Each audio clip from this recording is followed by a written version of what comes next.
What does it mean to win? To feel that surge of energy coursing through your veins, excitement building up because you know you've achieved exactly what you set out to do. Now, what does it mean to fail? To look at the obstacle in front of you dead in the face and fall short time and time again. To not have the strength, the courage, the luck to become the victor. Overcoming that obstacle, now that's the tough part. It's what makes victories taste sweet and makes some sore losers. Gotta fail to win, and you can't do it alone. You know that. No one wins by themselves. You need help. And when that help arrives, you better be ready, because this might be it. The last dance. What's going on, basketball world? It's just us, and episode 3 and 4 of ESPN's Michael Jordan-infused documentary, The Last Dance, keeps getting better. Before I jump in on some of the most interesting things that happened this episode, if you could like, comment, subscribe, and do us a favor and hit that notification button, we would really appreciate that. Back to The Last Dance. While the world is all quarantined at home, The Last Dance is giving sports fans and basketball fans in particular a reason to look forward to the end of the week. Every Sunday, for the next 3 Sundays, this will be must-watch television. You are seeing Michael Jordan from a different perspective. Scottie Pippen, Phil Jackson, and in these 2 episodes particularly, the most interesting man in the history of basketball, Dennis Rodman. After these 2 episodes, there is no question that Rodman was the glue, the thread that kept the Bulls together during their 6th championship run, which is funny because Rodman was also one of their greatest foes. Jordan and the Chicago Bulls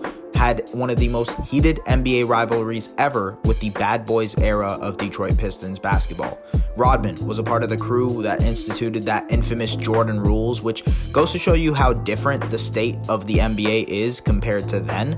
But it wasn't necessarily the Jordan rules that stopped Michael. He still averaged over 29 points in all of his series against the Pistons. And this is where I'll get into the idea of overcoming your obstacles. Michael Jordan, just like many other players before him and after him, always had certain obstacles they had to surpass. For Michael, it was the Pistons. For LeBron, it was the Celtics, but y'all don't want to talk about LeBron. And without Phil Jackson, without the triangle offense, and without Scottie Pippen, Michael Jordan would not have been able to do it.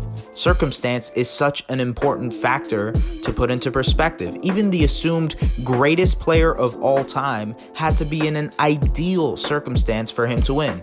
Makes you think about the guys in the NBA today.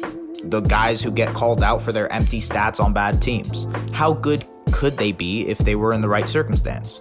Notable quote time. Horace Grant calling the Pistons straight up is iconic. Grant was a huge part of the Bulls' early title runs, and it was awesome to see him kind of have his moment here.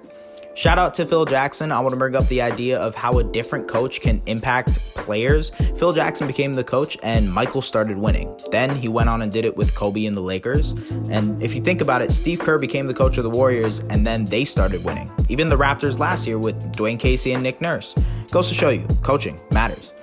And the entire MVP of both of these episodes, the man, the myth, the legend, Dennis Rodman. I've personally never been to Vegas, but Rodman makes me want to. Can you imagine if an NBA player today decided to leave and go to Vegas on vacation in the middle of the season? When COVID is gone, y'all will see me there. Take care. As always, be sure to check out our other Lingo sports videos, NBA videos, and don't forget to subscribe to the channel. See you later.